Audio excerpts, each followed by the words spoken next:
work in just a minute, where we did bring in that we will be bringing in a Kenya sample. But similar to the global sample, growth collaborator was the most common culture type in all three of these countries. But the second most common type really differed. Similar to that global sample, we find that strategic architect was the second most common type in both Nigeria and South Africa. Egypt, however, had a slightly different profile, with steady collaborator coming in as the second most type. But this again shows how there are a lot of commonalities across countries, but we see some distinct variations as well, especially as we move beyond that most common type of growth collaborator. Now, culture types also demonstrate differing strengths across organizational dimensions, which are reflected in distinct profiles for outcomes. So differing scores on the outcome variables, it indicates the distinct differences among culture types and that some cultures cultivate certain outcomes. Now, on the next page, we looked at how different culture types met their financial objectives in the past year. So if we can flip to that next slide, across culture types, we see that growth collaborator, ambitious maverick, as well as strategic architect cultures are most likely to report that their organizations met their financial objectives in the past year. And this really aligns with their strong long-term growth orientation, suggesting that a forward-looking, innovation-driven mindset may continue to contribute to stronger financial performance. For organizational belongingness, on the next page, we see that growth collaborators and steady collaborators are most likely to foster a greater sense of belonging in the workplace. This indicates that consistently high scores on flat and decentralized systems, open and collectivistic relationships, really reinforce how structural and relational practices enable belonging as well as inclusion. And then finally, on the next page, we see that several different cultural types are most likely to have workers that recommend working at the organization to colleagues and friends. They have a combination of long-term growth orientation, flat and decentralized systems, as well as these more open and collectivistic relationships, reinforcing the environments that boost organizational pride and loyalty.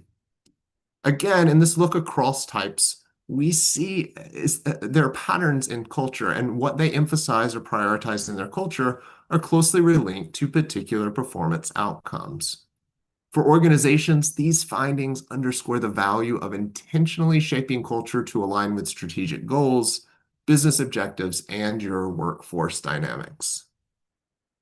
So, in summary here, SHRM's Workplace Culture Navigator, it can really help you diagnose your own cultural type, ensure alignment between your type and your own strategic objectives, as well as build a roadmap for cultural change.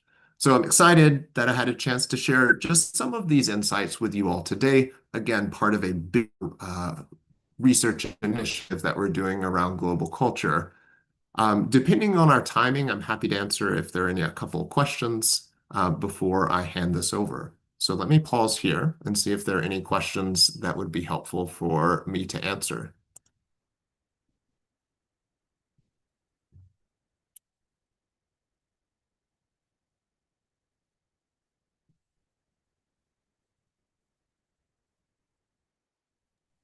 We don't have Right. any James on the chat unless someone wants to raise their hand and ask a question. Or is it a bit early? Everyone is digesting what you just said. Absolutely. Well, again, I don't think we have any questions here. So before we close, I did make a reference to this, and I want to take a minute to mention we do have an upcoming research initiative that we're excited to launch. We call it our Global Employee Monitor. And this research, it's going to track key employee preferences, behaviors, as well as outcomes across 26 countries on a quarterly basis. I'm pleased to share that Kenya will be one of the countries that we are tracking each quarter, and we'll be covering that in our research. So we look forward to being able to share some of these global insights later in the year once we have our first batch of data collected on that. So again, I want to thank you all for the time to come and share with you about some of the insights that we're working on here at SHRM. It's now my distinct pleasure to introduce our next speaker, my Hi, colleague Emily James. M. Dickens. Hi, Yes? James. Yep, sorry. I'm sorry, maybe you didn't see my raised hand. I'm so sorry to interrupt. Oh, yes, yes, please, please jump in. Was there a question? Thank you. My name is Ruth, Yes, and thank hi. you so much. Hi, thank you so much for sharing your report. And being able to define the types of cultures is very important. And I like what you've done, bringing them into those eight. What comes out very clearly from all your data, from the first slide all the way to the last one, the growth collaborator is a very popular type of culture that most businesses want to grow. And yeah, it shows it works for them. Your research says speaks to that it works to help them meet their financial objectives, foster a Mhm. sense of belonging, and recommend working at the organization. Speak a little bit more about how this growth collaborator culture looks like. What are the That's what I'd love Sure. to. Thanks. Yeah, absolutely. So when we think about this growth collaborator culture, it looks like a couple of different things. So first, when we think about kind of how um, the strategic orientation of the growth collaborator culture, it's really focused in on more of that long-term growth. So there's at times a willingness to sacrifice some short-term gains to stay focused on some of the long-term objectives. So that would be one way that we would define what makes that growth collaborator culture. The second thing is as we think about the types of work processes and systems that are available that tend to dominate in this culture, it tends to be a little bit more flat and more decentralized. So there is kind of more decision making is pushed down, maybe not just all from the top, but there's more of an empowerment to push down decision making across the organization itself. And then the final piece of it for growth collaborators, they are more on kind of the open and collectivistic side of those interactions and relationships. So a bit more of a focus on the team as opposed to individual achievement. So those are kind of the three big areas of what that growth collaborator culture is like and how it distinguishes from some of the other cultures. Thank you very much. Now I understand. I had suspected as much, but I just needed the Well, confirmation. no, thank Thank you you. so much. Thank you so much. I do appreciate that. And I do see one other question that's in the chat here. How will AI and workplace generational changes impact the culture models that you have just shared? I think it's a great question. I think the underlying models will stay the same. But what we might see is how, one, if you're thinking about AI, that's going to be part of some of those work processes and systems. Is AI kind of, and the ways that maybe some of those tools are used, is that something that is kind of maintained from a top-down perspective in terms of the policies and processes that are required at the organization? Is it more kind of flat and decentralized where people get to make choices about, their different AI use cases, on an individual level? So that's where some of the distinctions would lie, but it would still be part of this overall cultural model. And then I think the same as we think about generational change, there are some generational differences that we might see. But I think in any given organization, you'll still see people fall into one of these distinct cultural types, even as we see generational shifts go. But it'll be something that we will follow. This is something we will be doing annually over the next few years. All right. Perfect. So I do want to make sure that we pass it over to the next part of our session here as well. But thank you so much for those questions. And And as I was saying, it is my distinct pleasure to introduce our next speaker, who is my colleague, Emily M. Dickens. She's our Chief Administrative Officer here at SHRM, and Emily plays a pivotal role in advancing SHRM's strategic priorities, overseeing many areas here, such as corporate governance, legal, the SHRM Foundation, our global policy, government affairs, as well as our real estate, while helping really bringing the CEO's vision to life for SHRM. So most relevant to today's audience, um, Emily leads SHRM's efforts to expand membership and strengthen partnership with our HR national associations across Africa, really supporting the growth and the impact of the HR profession throughout the continent. So, Emily, I will pass it over to you. Thank you, James. It is always great to hear your presentations. I learn something new every time. So, really excited to be here. And good afternoon to all of you who are online this morning. Well, it's morning here still. And so, good afternoon and good evening to you where you are in Kenya. I'm extremely excited and very honored to be with you today at a moment when Kenya is not just growing but repositioning itself on the global stage. And we go to the next slide. When you talk about Nairobi soon joining New York, Geneva, and Vienna as one of the world's top 4 UN hubs, and with transformative investments flowing in from companies like Microsoft and JP Morgan and global NGOs, Kenya is sending a clear signal to the world. This is a country ready to lead. But leadership at this scale requires more than capital and policy. It requires talent readiness, skills alignment, and human-centered technology adoption. And that is where HR becomes indispensable. Historically, SHRM's engagement with Africa's HR community has been transactional. Today, we're moving forward toward a member-centric strategic partnership model, beginning with formal memoranda of understanding with HR national associations in Ghana, Tanzania, Zimbabwe, Rwanda, and now Kenya. Next slide. Our ambition is bold.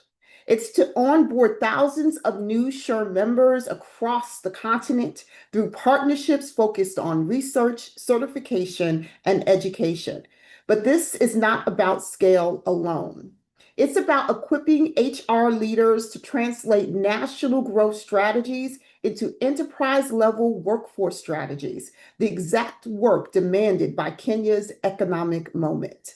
And that aligns directly with what many of you have emphasized, HR's role in business growth, market expansion, and new market entry. Let's look at what the data tells us and what it demands of HR leadership in your country. Next slide.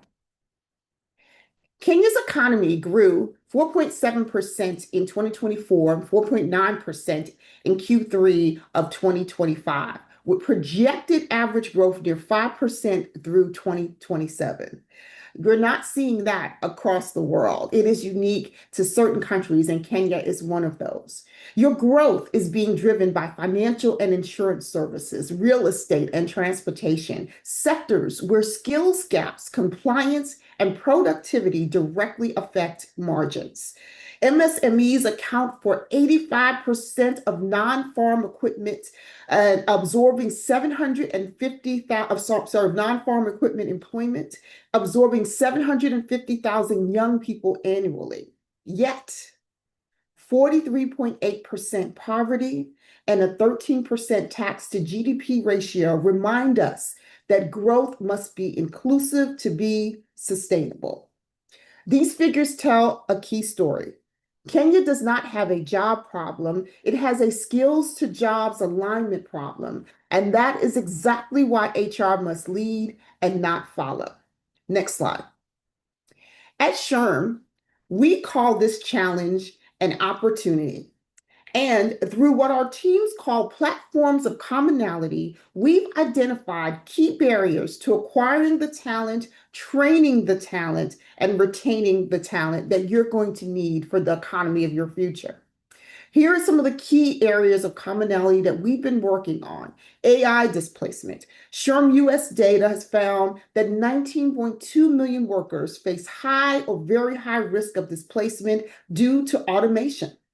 Multi-generational workplaces with 6 generations, yes, 6 generations, especially in the US, where you can start working at 14 legally. 6 generations of workers are in today's workplaces. The overwhelming majority, 96%, say it's important to them that an organization value workers of all ages. Caregiving responsibilities. In the US, but even in countries where there are traditional multi-generational households, the number of working caregivers is increasing and will continue to do so as people live longer. So how do we best support them to retain them?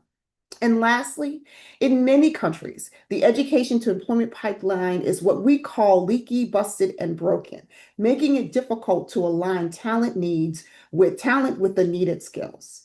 I want to spend a few minutes talking about 2 of these opportunities. First up, education to employment, and that's an initiative at SHRM that we call eSquare. Next slide.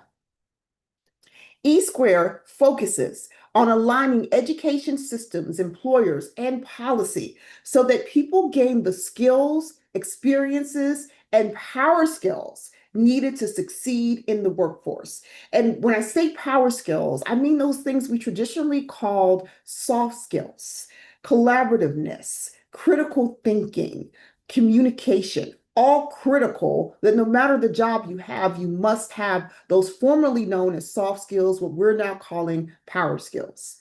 And Kenya's data does underscore the urgency for addressing this issue and being hopefully part of what we're calling our global eSquare initiative. You have a young, growing workforce, you have rapid job creation, and you have strong sector growth, but uneven absorption into formal employment. Programs like NYOTA and Tutume hubs are critical first steps, but HR must ensure that initiatives connect to real jobs, real credentials, and real career pathways. This is where HR moves from talent acquisition to talent architecture, designing pathways that turn potential into productivity. Kenya's bottom-up economic transformation agenda, BETA, offers a powerful framework, but policy only succeeds when it's implemented inside organizations. Each BETA pillar is at its core a workforce execution challenge. HR must support formalization, compliance, and skills portability. You must have workforce planning, credentialing, and retention are mission critical. And then skills development must be paired with employer demand and manager capability. Regulatory reforms could add 1.35 percentage points to GDP and create 400,000 jobs annually, but only if HR leaders have the tools to operationalize change. That's eSquare in action. The second opportunity I want to focus on is technology. Next slide. Kenya's digital economy is expanding rapidly. AI, automation, and data analytics will reshape how work gets done. But technology alone does not drive performance. At SHRM, we call our approach AI plus HI, artificial intelligence plus human intelligence. Those together will equal the ROI. AI can improve efficiency, expand access, and enhance decision-making. But HI, human intelligence, builds trust, judgment, ethics, and leadership. For HR leaders in Kenya, AI plus HI means using AI to scale HR operations while protecting worker dignity. It means ensuring algorithmic tools are transparent, fair, and compliant. It means preparing managers and not just systems for the future of work. AI without HI accelerates risk. AI with HI accelerates growth. So we know the problems, we know the opportunities. How do we get you there? Next slide. SHRM research shows that the organizations with high maturity HR practices deliver measurable results. They deliver $62,000 more revenue per employee. They're 2 times likelihood of exceeding financial targets, and retention is at 82% compared to 37% in low maturity workplaces. These outcomes matter deeply for Kenya's growth sectors, where productivity, compliance, and retention determine competitiveness. Next slide. The business case is clear. The higher the maturity rate of HR within an organization, the greater engagement is for workers. And so here are some tactics. Next slide. Ways that HR can accelerate Kenya's growth. Here are the ways. Build trustworthy, compliant workplaces. Strong HR governance builds investor confidence and workforce stability, especially in rapidly growing regulated sectors. Design skills first talent pipelines. Through eSquare and similar initiatives, HR can connect education and business and employers, turning demographic growth into economic strength. 3, make inclusion business accretive. Inclusion expands the talent pool, reduces attrition, and fuels innovation. This is not charity, it is strategy. Next, you want to provide meaningful work and opportunities. People want to be connected to their work. They want to understand that what they're doing is making a difference, even in for-profit spaces. Make what you do meaningful and create opportunities for growth within even flat organizations. Lastly, open communication. Workers want transparency. Sometimes we say you've got to be careful how transparent you want us to be.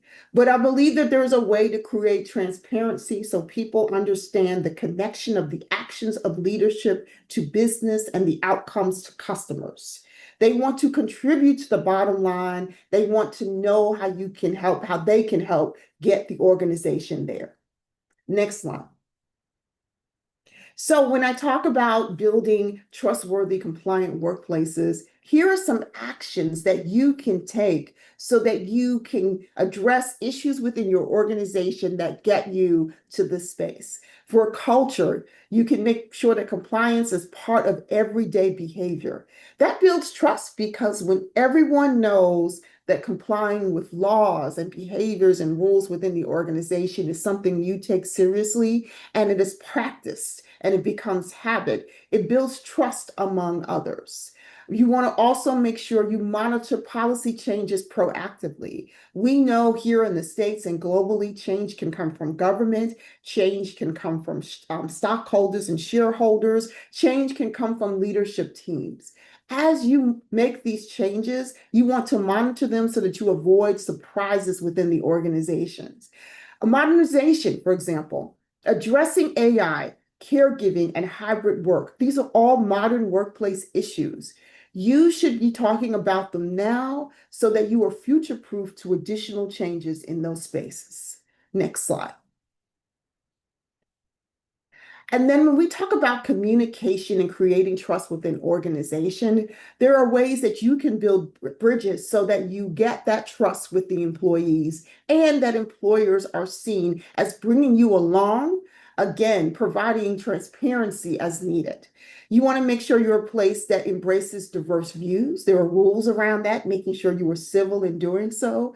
You want to make sure as leaders that before you bring in one side of an issue, you have your facts straight and you understand what is indeed the truth. You want to model active listening. Often we don't. We're so busy wanting to talk and share our POV, but there is strength in actively listening to what your employees are concerned about, and that will help with retention and understanding other points of views. You want to lead with commonality. You heard us say platforms of commonality.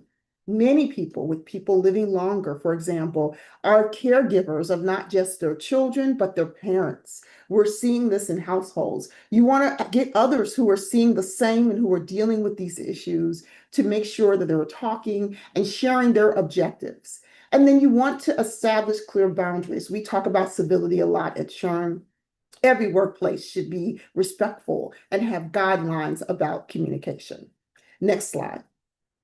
When I take you back to that discussion about inclusion being business accretive, when we talk about inclusion, it's about more than what you can just see. It is about other commonalities and things that are different between employees. For you, that could be people coming from different tribes, that can be people coming from different schools, different experiences, different countries who are now within your workplaces. You want to make sure everyone feels like they are included in the space and that someone is thinking about their point of view. And so this slide provides you some ways that if you are proactive and you provide the appropriate levers, you can build in an inclusion strategy that will have business impact. Next slide. I want to also talk to you about actionable steps. There is a storm we talk about at SHRM, and at last year's annual conference, you've heard, many of you who were there heard our CEO talking about there is a storm approaching. We know that the world of work is changing at a rate that is faster than any of us can comprehend. And so I want you to think about being an eagle who does something different. Instead of looking for shelter in this storm, I want you not to hope and wait it out. I want you to be proactive. And so here are some additional steps that I think you can look at when we look at this partnership with SHRM. I want you to leverage SHRM partnerships for certification and global best practices. As members, you will have access to our knowledge center, data like what James shared today, and also best practices that we're seeing in other countries and industries like yours. You want to contribute African insights to SHRM's 2026 Global Employee Monitor. As James shared earlier, we've got some research coming up that is going to include your POV. We want you to be engaged. We want to hear from you. We want to know what you're seeing in your workplaces, what you're seeing in your industries, so we can also help others learn from what you're learning. You want to upskill your HR teams with E-Square and AI and HI capabilities. Learn about our platforms of commonality and other key issues that we are looking out for in SHRM, telling you will impact your workplaces soon. And then we want you to partner with government and business to strengthen the pathways for those who are the future workers in your organizations. Government is a key partner because they're critical, of course, to compliance in your organization, but also they meet talent as well. And so working conducively with them, I think, will be great. So here's my call to you. I call you to leadership here. Kenya is entering a defining chapter. Economic growth is accelerating. Global attention is increasing. Technology is moving faster than regulation. And the workforce, young, ambitious, and growing, is watching closely to see whether opportunity will truly meet preparation. In moments like this, again, I think of the eagle. When that storm approaches, most birds scatter or seek shelter. The eagle does something different. It turns directly into the wind, locks its wings, and uses the storm's pressure to rise higher. That is the moment Kenya is in right now. Next slide. The forces shaping your economy, demographics, digitalization, global investment, policy reform can feel disruptive. But for HR leaders, these are not headwinds, they are lift. Through E-Square, HR ensures education connects to employment so talent does not stall on the runway. Through AI and HI, HR ensures technology scales productivity without losing trust, judgment, or humanity. And through strong governance, inclusion, and skills-first strategies, HR ensures growth is not just fast, but durable. This is not the time for HR to fly low or follow the flock. This is the time to rise, to lead, and to shape Kenya's growth story, and to shape Kenya's growth. Your story is written inside organizations, industries, and communities. And if HR leans into this moment, eyes forward, wings steady, purpose clear, Kenya will not just grow, it will soar. I want to thank you for your time today, and I'm so excited about this initiative. I think there's one more slide you can go to, which is maybe the end slide. There we go. Thank you.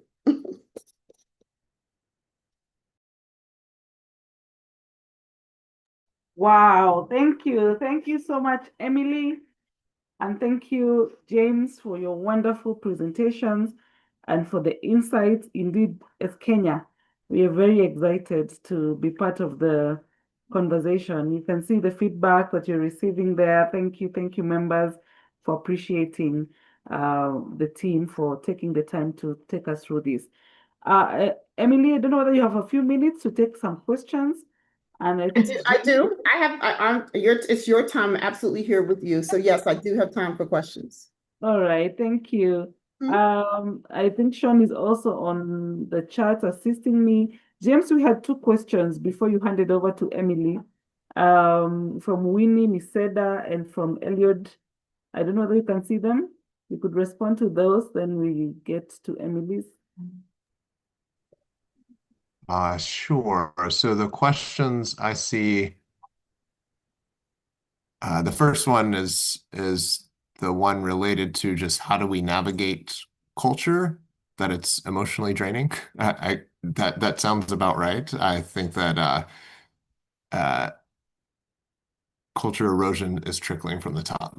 So again, I think there's a lot of opportunities for you to think strategically about what is the culture that's right for your organization and ensuring that again, there's not one if I can leave one key takeaway, there is not one right culture for every organization. And what's really important is figuring out which culture makes sense for you in your context, in your specific organizational context, and then ensuring that you have the right people around you that are bought into that particular culture, that it is a good fit, that there is an alignment with what that culture is. There's going to be times where some people are not well aligned with that culture, and you have to be comfortable with that kind of dissonance, or that kind of change that might be needed. But again, culture is going to happen whether or not you shape it or let it happen. And so the key is what is your role and how can you lean in to kind of shape the culture that makes sense for your particular context. And I think when you do that, that's how you end up navigating. And then how would you structure your reward systems in the teams in this particular context? Again, if I'm looking at that question, the way that I see it is that, there's different ways to create, your rewards systems. We tend to focus in on highlighting individual success. I think one of the things that a look into culture suggests that is that if you are overly focused on individual success, that works really well in some types of cultures where kind of competition and individual achievement is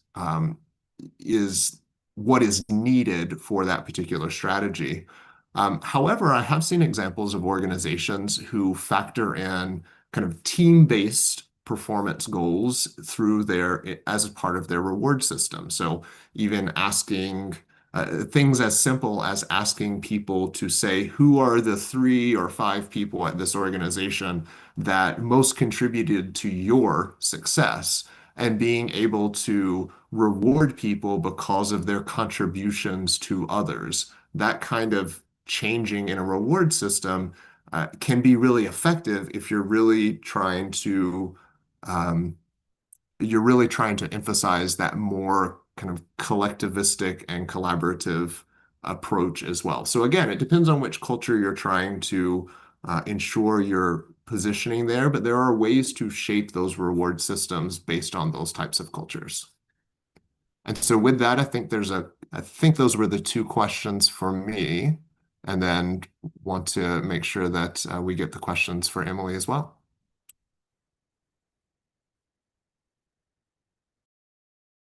All right, thank you. Thank you, James, for that feedback. Emily, we have a question for you from Ruth Serem, who's asking how is SHRM tailoring its programs and membership value to meet the realities of HR practice in Kenya and the wider African continent? Great, thank you. Great question.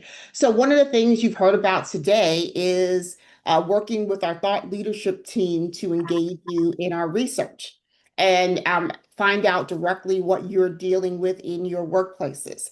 But I will also say what I've learned is what you are working on every day is actually what many other HR professionals are working on across the globe. I've now talked about the mismatch between talent and skills in 3 continents and 5 countries. And it is key that we understand that though there may be some different on the ground issues related to regulation and things of that nature, that the big problem that is impacting talent, especially in multinational organizations, is the fact that we have the skill mismatch.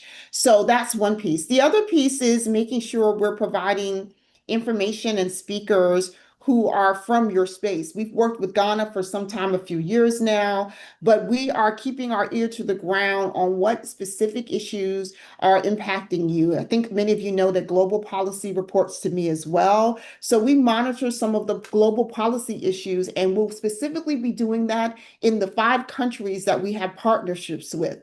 So assisting you and research and thought leadership, but also creating experiences for our global members. Some of you who've joined us at annual conference understand we have the global lounge, but last year we added the component of some educational opponents and allowing you all to be speakers at those events so that your other colleagues in other countries heard more specifically about what you're working on.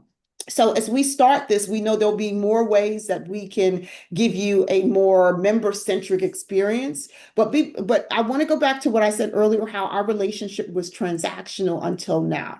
Membership in SHRM now means you log in like any of our US members or members in other countries, and your screen tells you that you have access to dozens of templates and documents that will help you do your work every day. It means that 12 times a year, if you're dealing with a problem that can't be solved by a simple form, that is complicated, that you can reach someone on the phone in our knowledge center who can help walk you through that. We think that is a more personalized experience where the issues you're dealing with specifically can be those that we can help you with. So excited about that and excited to hear from you all directly about ways you think we can also assist.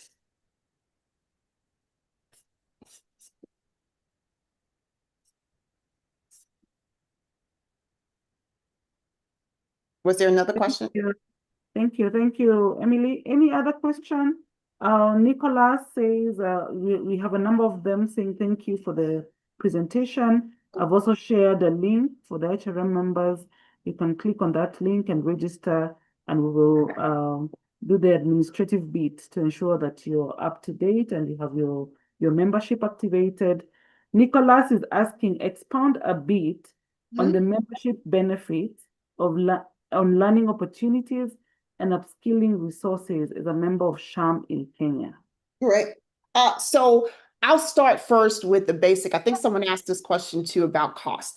So one of the things we realized before we started this is you've got to be able to show value to your members. And so you may know that a membership that typically for global members was about $190, we are now providing for $10 per year for 3 years for your members. And why are we doing that? Because we know it takes about 18 months for a member to cycle through all of our resources and really understand what the value is to them personally.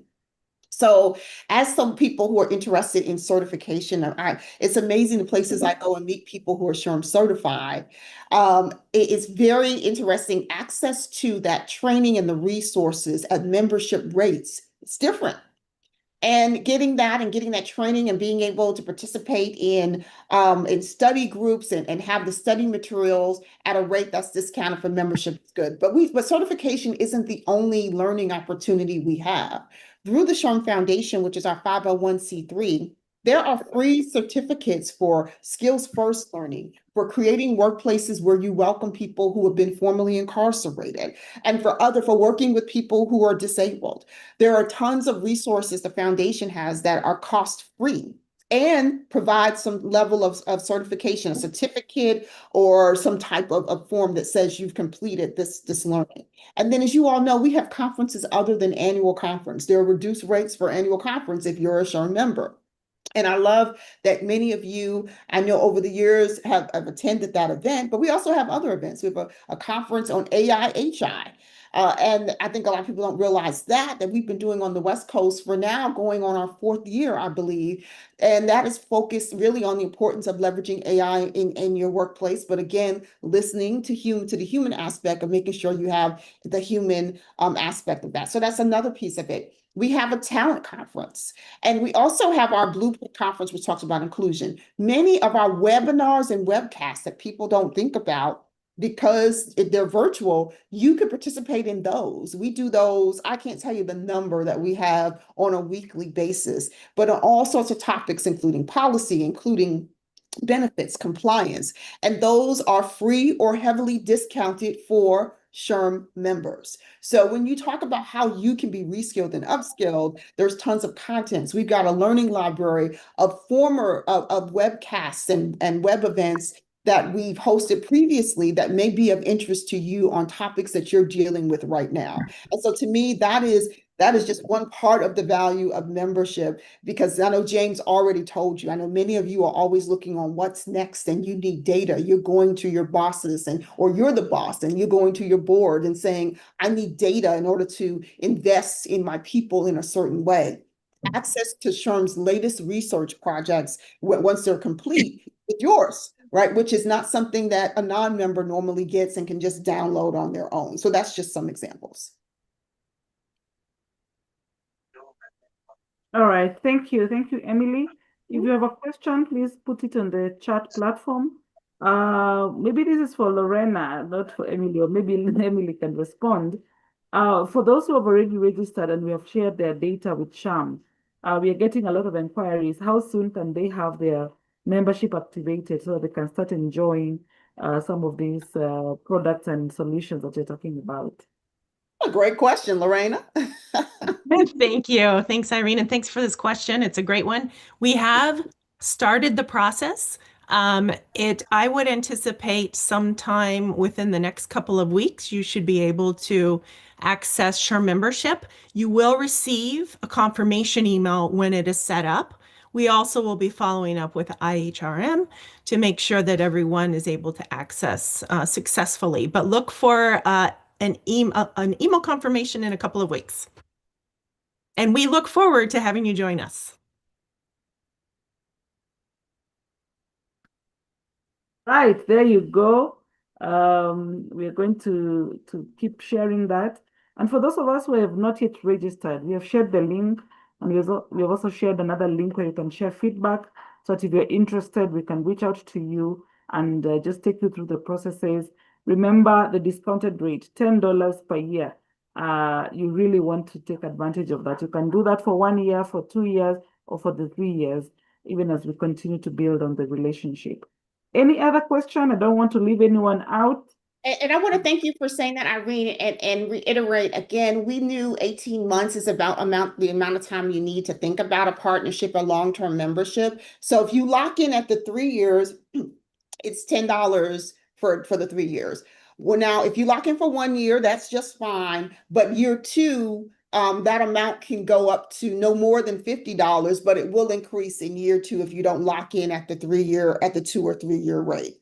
So I wanted to make sure that was the case. And for me, I just think it's getting the best of both worlds in terms of being able to take your time, really investigating what things SHRM offers that can help you do your job, and taking advantage of some of the great virtual and in-person experiences. I'll also say, I'm going to put my legal and government affairs hat on right now and say, if any of you are considering joining us in Orlando for the SHRM annual conference, it is critically important that you work on your visa issues right now. Lorena and Shania Kirkpatrick on my team have been diligently working to make sure people are doing what they need to do now to get in queue to make sure that you can indeed join us in Orlando this year. And because we work on these policies and we know what some of the barriers have been for others who are trying to come to the US, that if you are planning to go this year, that you get on this sooner rather than later. And may I just add something to that as well, Emily? Another benefit that is an excellent benefit for membership is that IHRM, through our partnership, will be able to offer discounted SHRM annual conference pricing. So if you coordinate through them, we obviously will support everyone, as Emily noted, with help with visa invitation letters, and also any other questions you may have along the way. But that is another benefit. If anyone is interested in attending the conference, they can go through IHRM in order to join the delegation. And then I'll say one other thing I didn't talk about, which was critically important. In the agreement, 4 times a year, your organization will have access to talent from our side of the country. So either that's a James coming in virtually and doing a virtual event, or a me, or possibly a Johnny virtually coming in, or some other member of our staff, or another HR professional that works for a certain brand that you all are interested in. We've agreed that 4 times a year, as you're hosting events, we will provide the talent if you need that as well. And so, and I would also say, if any of you are putting your teams together and think there's some value from hearing from a me or a James in your organization, and we can come in virtually, we absolutely love to have that opportunity as well.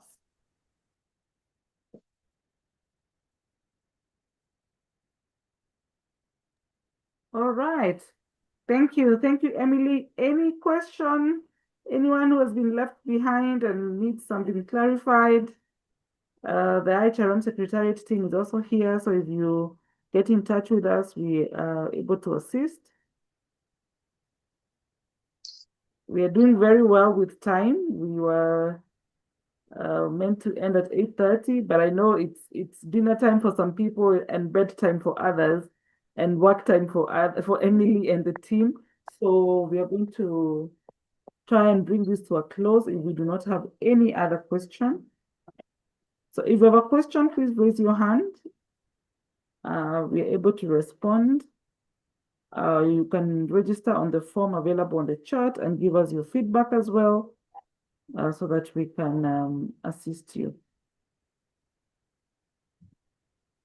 Jane or Siba, do you have a question?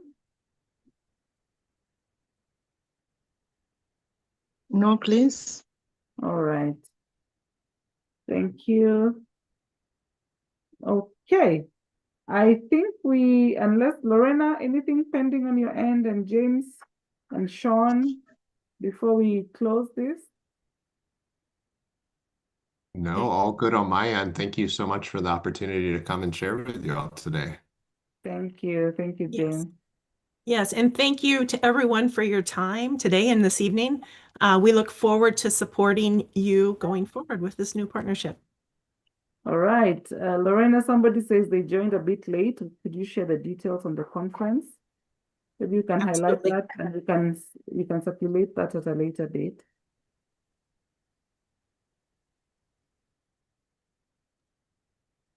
Lorena? Yes, I will go ahead and put the dates and the link in to the chat. All right. Thank you. There you go. SHRM Annual Conference, June 16th to 19th, 2026. Benefits for joining SHRM, that is John. I think quite a number have been shared. We will also circulate the schedule that we have for that. All right. Thank you. Madam Kuresha, are you still on the call? And allow me to appreciate the members.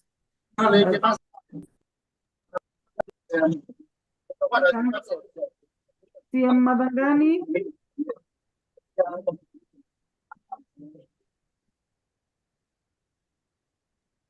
Okay. A number of us are unmuted. Allow me to appreciate our council members who are on the call. Madam Catherine, I have seen Madam Amina, I've seen Mr. Madangani Muya, coach. Thank you for making the time to be on the call. And my colleagues, Asante Sana. Madam Kuresha, maybe you could say your goodbyes. Thank you. Thank you so much, Irene. I take this opportunity to really appreciate James on your insight on the different culture navigators within the workplace. We have also noted that within the continent, only 3 countries have participated, and we look forward to be the first country to take part on the global surveys that you're going to launch moving forward. And I appreciate Emily for the insights, and you've brought so many facts close home as Kenya, the opportunities that we can exploit as HR professionals, and we cannot play catch up as HR professionals. You've seen the data, we need to lead the way, whether you're in the private or public sector. So thank you so much. But most importantly, it is important that we highlight why this collaboration and partnership is key to us. We know most of you work for international organizations. Many of us want to compare global content, what's going on around the globe. And Emily has put it right. The content that you will find in SHRM, it will take you 18 months to circle back. So please do not shy away to pay the $30 now if you can. And we will work with the SHRM. I heard your request to make sure that you're onboarded as soon as possible. We will work on a framework that to reduce those couple of weeks to 8 weeks. But most importantly, now you know the benefit. You've gained knowledge from 2 great thought leaders who are on the leadership of SHRM, and we will continue organizing for this. Asanteni sana. Good morning to everyone who joined us from the US, and have a good evening to those who are ending their day here in Kenya. Thank you and have a great evening. All right, good night, bye. Good morning, Lorena and James. Thank you. Okay, bye.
Is there anything like a ghost of a painful past? What if you gave my son to someone who lives there? What are you trying to say? I want to resume the search for my son. When love and